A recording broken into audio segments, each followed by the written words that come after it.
Hi everyone, welcome back to the channel. In this quick tutorial, I will show you how to turn a normal photo into a dramatic black and white portrait using ChatGPT.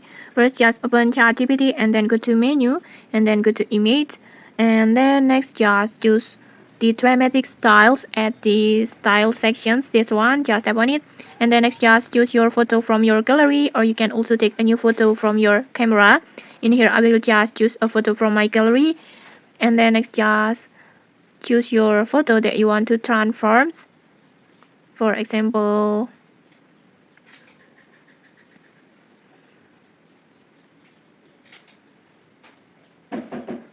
this one, and then just tap on done and wait for the process.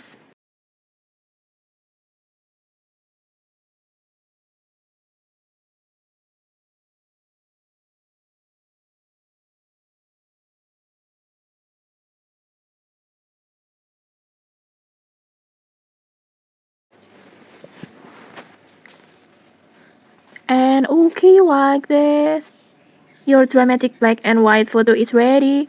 And I think it looks so cool. It's so dramatic like this. And okay, maybe that's it. If this tutorial helped you, don't forget to like, comment, and subscribe for more tutorials. Thanks for watching and see you.